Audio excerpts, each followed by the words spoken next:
Oy, si Tolentino ha, itong si Francis Tolentino. Alam niyo yung kwento dito kay Tolentino, no? Nauna nag-resign yan eh. Senate Blue Ribbon Committee yan eh. Nag-resign. Tapos sabi ni Zubiri, mag-iikot pa raw kasi. Di ba? Turn off agad yan eh. Mag-iikot daw eh. Kasi, ano ito eh, re-electionist ito si Tolentino. So mag-iikot pa siya. In short, mangangapahan niya na kaya nag-resign sa kanyang chairmanship no, sa Senate Committee. Blue Ribbon yan eh, Blue Ribbon.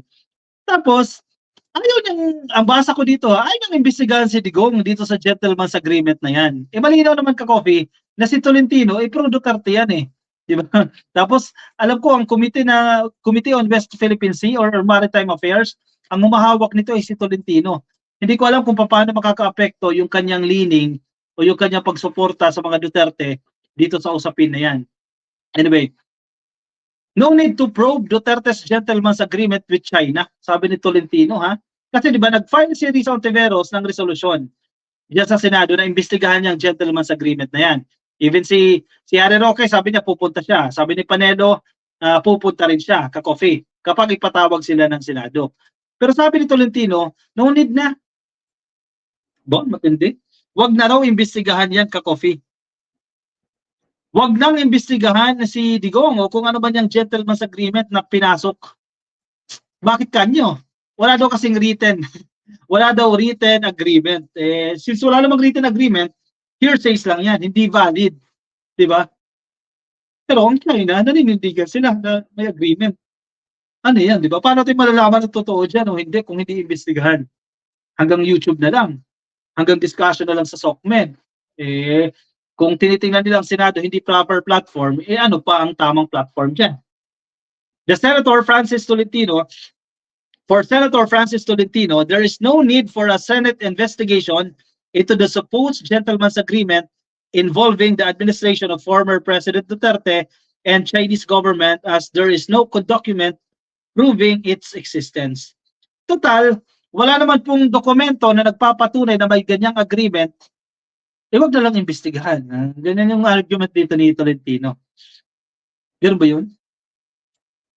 Yanong batayan ni Harry Roque. So though fake news din naman talaga si Harry Roque, no? Pero valid na ba agad na argument yon? Valid reasoning na ba yon na wag na siyang imbestigahan?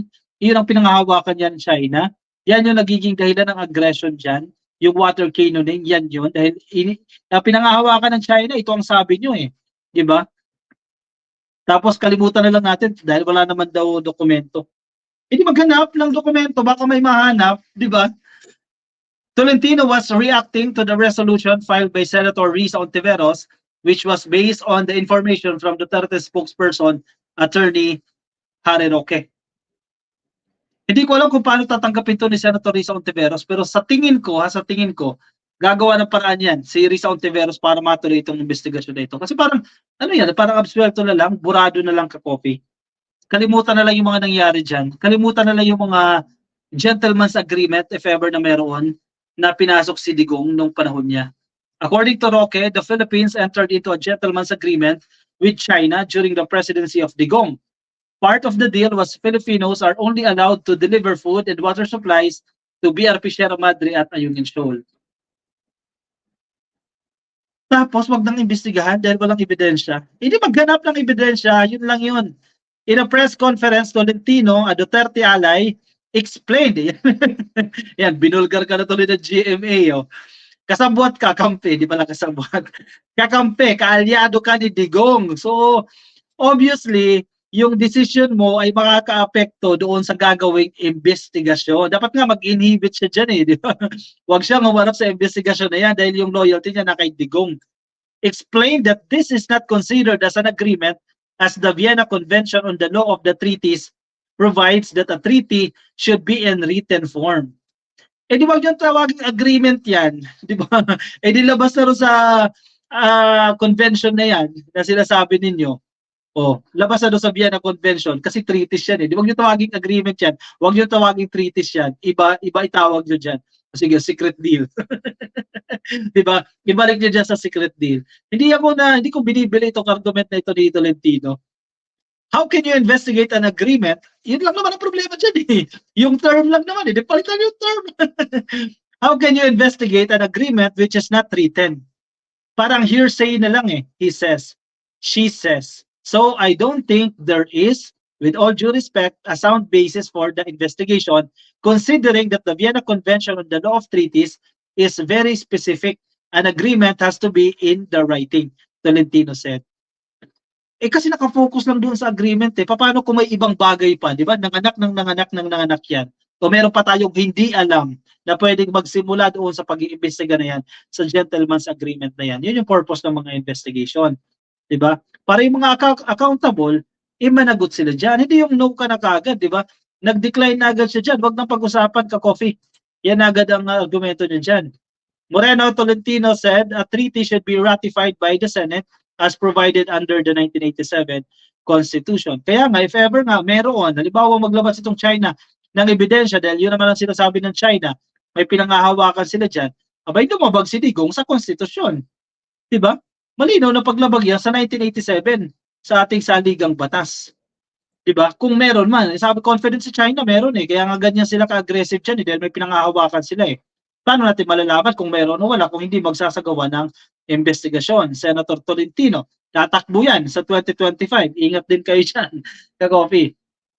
Paano mo mararatify yung verbal unless you have a transcript submitted by the Department of Foreign Affairs to the Senate na ira-ratify? Hindi lang yun yung issue eh. So wala. So tama yung sinasabi na wala namang dokumento. How will you ratify something which is verbal? Diba? He said. Wala. Nagtatanggol. Halatang nagtatanggol. If it is not in writing, it is not considered as an agreement ratifiable by the Senate pursuant to our Constitution. So what agreement are we talking about? He asked. He likewise pointed out that the Roque claims were denied by Attorney Salvador Panelo, who was the Chief Presidential Legal Counsel during the Duterte administration. Actually, sa tingin ko dapat mag-inhibit dyan si Tolentino, di ba? Labas siya dyan, umalis siya dyan. Dito sa, if ever investigation na gagawin dyan, if ever matutuloy yung investigation na yan, dyan sa Senado. Chris Aguila, thank you. Chris Aguila sa iyong pakulay, no? Thank you.